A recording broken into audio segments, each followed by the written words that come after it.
الاغنيه دي مش من مستوى عمرو دياب. ازيكم عاملين ايه؟ يا رب دايما تبقوا بخير، وحشتوني جدا. كل سنه وانتم طيبين وعيد سعيد عليكم وعلينا كلنا جميعا. هطلع اتكلم معاكم النهارده على اغنيه عمرو دياب الجديده، اغنيه تتحب. لسه نازله كده حبه حلوين. هقول لكم الاغنيه عجبتني ولا ما كانتش قد كده، بس قبل ما ندخل في الفيديو واتكلم معاكم في الحلقه، اشترك في القناه وفعل زر الجرس لو انت لسه جديد وبتشوفني. اعمل لايك لو الفيديو عجبك، وتشير في كل مكان لكل اصحابك على قد ما تقدر. يلا بينا.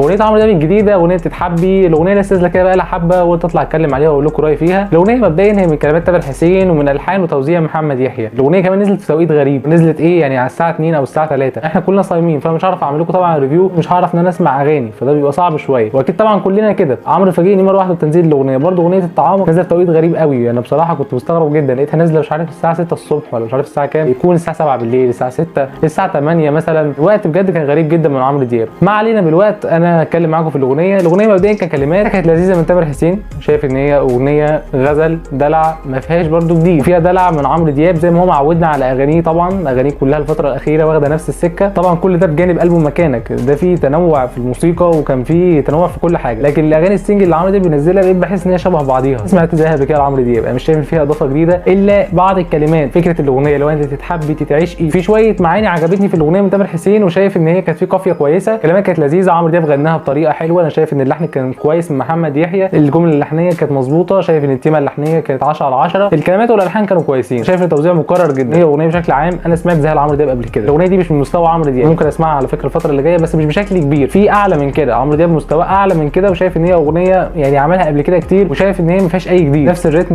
اغنيه مقسوم، كلمات كلها دلع وغزل. هي بعض المعاني وبعض المفردات والالحان تيبيكال اغاني عمرو اللي انا كنت بسمعها. فانا شايف ان عمرو دياب ما يتسرعش، وشايف ان هو يعمل اغنيه تليق بعمرو دياب، مش مجرد اغنيه هي هتنزل وهتنجح عشان عمرو دياب عشان اسم عمرو دياب، زي اغنيه هتتدلع، زي اغنيه رايقه، زي اغنيه انت الحظ، اغنيه طعام اللي عملت لكم عليها حلقه قبل الحلقه اللي انا بتكلم عليها دي. هسيب لكم اللينك بتاعها تحت في الكومنت اللي لسه ما شافهاش. الاغنيه كانت مختلفه، توزيعها كان حلو قوي، كلمات يمكن كانت كويسه من تامر حسين، التوزيع هو اللي كان قوي جدا، اللحن كان كويس. تتحبي انا شايف ان هي جت في وقت سريع قوي. شايف ان هي اغنيه تعدي والسلام، اغنيه لعمرو دياب هنسمعها وخلاص. لا، انا عايز اشوف عمرو دياب في صوره احسن، اغنيه تليق بيه بشكل كبير. هي عاديه اتعملت ولذيذه وهنسمعها، واغنيه بترقص واغنيه مقسوم، مش حاجه ممكن اقول ان دي اغنيه بوم بقى. طعم عجباني فيها ان هي موسيقتها كانت حلوه، فيها تنوع، بعض الكلمات برده كانت مختلفه. هنا برده في بعض الكلمات مختلفه من تامر حسين، بس الاغنيه انا شايف ان هي مكرره، يعني نسخ الاغاني كتير عمرو دياب قبل كده عملها. فشايف ان بجد عمرو دياب ينزل حاجه تبقى مختلفه. على فكره اغاني عمرو دياب كان عاملها سناجل كتير نازله كانت مختلفه وكانت مكسره الدنيا. اماكن السهر ما تليقش بعمرو دياب قوي، شايف ان عمرو دياب اعلى من كده، وده كان رايي في الاغنيه بشكل عام. انا شايف الاغنيه كانت اقوى حاجه فيها انا سمعتها الكلمات، الالحان كانت كويسه، التوزيع يعني انا سمعت زيه قبل كده بياخد